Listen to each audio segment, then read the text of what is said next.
Welcome to This Explainer. Speaking to you today as a scribe of the ancient texts, I want to invite you to join me as we conduct a strict forensic audit of the sacred architecture of our language. Today, we aren't just looking at dusty history.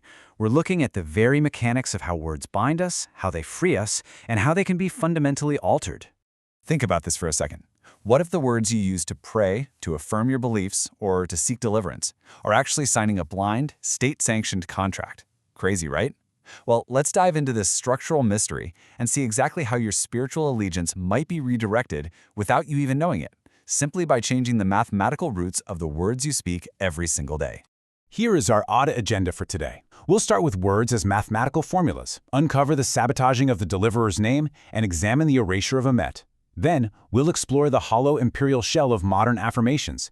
And finally, we'll deconstruct the two-part linguistic contract being used today. All right, kicking things off with Section 1, Words as Mathematical Formulas. To really grasp what happened to our ancient texts, we literally have to rewire how we think about language itself. To the modern ear, a name is, well, it's just a random collection of sounds, right? Just a phonetic label. But to us, to the ancient scribes, a name was a binding legal signature. It was a highly functional mathematical formula that described exactly what a person did. It was an architecture of unalterable actions. You couldn't just swap out a letter without completely destroying the mathematical reality of the word itself. Moving right along to Section 2, Sabotaging the Deliverer. Let's see how this all builds up when we examine the absolute most critical linguistic substitution in human history. We start with the original name, Yeshua. In our ancient Hebrew architecture, this isn't just a handy label. It is built on a very specific three-letter root that literally means to rescue, deliver, and set free. It has a vital function. Contrast that with Jesus. So the crucial point here is that when the Roman Empire took control of the ancient texts and translated them into Greek and Latin, those European alphabets completely lacked the letters and sounds to actually say Yeshua. They didn't just translate it, you guys. They structurally sabotaged it. The mechanics of this sabotage were incredibly precise. The translators just dropped the final Hebrew letters. They completely deleted the verbal root that meant deliverer, and they entirely changed the underlying numeric value of the word. By the time the letter J was invented just a few centuries ago, which, by the way, would be a complete novelty to an ancient scribe, the public was handed Jesus. It was a hollow linguistic shell, completely manufactured with zero Hebrew roots. And by globally enforcing this new name through state-controlled printing presses, the ruling system secretly directed the public's energy straight into an imperial system, all while people wholeheartedly believed they were calling on the original deliverer. Which brings us to Section 3, the erasure of Emet. To truly understand the depth of this linguistic theft, we gotta look at how an ancient covenant was originally verified. In our ancient Hebrew architecture, a covenant isn't just a casual promise. It fundamentally requires a binding statement of absolute confirmation. The true root for confirming a legal or spiritual vow is emet, which means absolute, unalterable truth. But this was completely erased. Instead of sealing a vow by declaring emet, the population was tricked. They were directed to use a phonetic word that completely lacks the structural letters required to bind anyone to those original Hebrew commandments. Now for Section 4, the hollow imperial shell.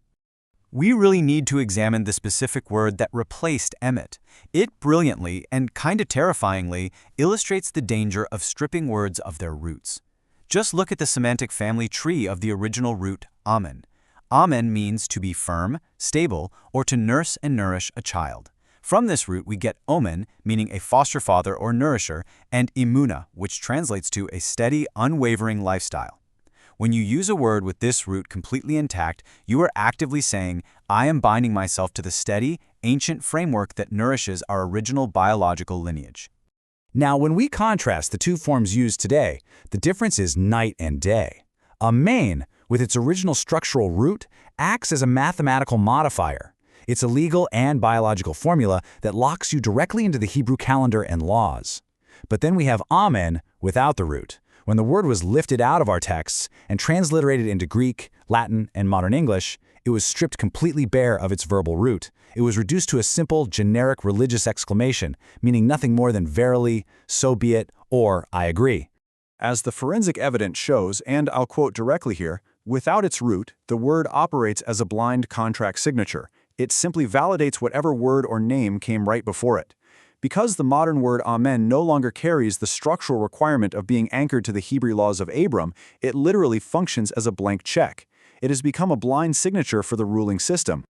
Finally, we arrive at Section 5, a two-part linguistic contract. Let's conduct a strict forensic audit of what actually happens when modern speakers unknowingly combine these two altered shells today. It's basically a two-step trap playing out across the globe right now. Step 1, the speaker calls upon a substituted rootless name, Jesus, which immediately detaches them from the authentic Hebrew deliverer. Step 2, they seal that connection with Amen. This dual action snaps the trap totally shut. It creates a closed loop that legally redirects your allegiance away from Abram's biological lineage, bypassing the original covenant entirely. The forensic impact here is absolutely stark. On one hand, combining the root intact Amen with Yeshua signs a valid living covenant. It confirms the active, original, delivering power of the Creator's specific lineage and law. But on the other hand, combining the rootless Amen with Jesus signs a blank, state-managed contract. You are using a hollowed-out signature to legally bind your energy to a state-sanctioned European shell, completely disconnecting your line from the authentic covenant. So, as we wrap up this audit, I want to leave you with one final crucial question. Through your words, are you nourishing the ancient biological lineage, or are you blindly signing an imperial contract? As you walk away from this explainer today, I really urge you to think like an ancient scribe. Weigh your words on the scales of our ancient mathematical laws. Remember the roots of what you say, because a signature without a root, well, that's a highly dangerous thing to give away. Thank you so much for joining me, and keep questioning the architecture of the world around you.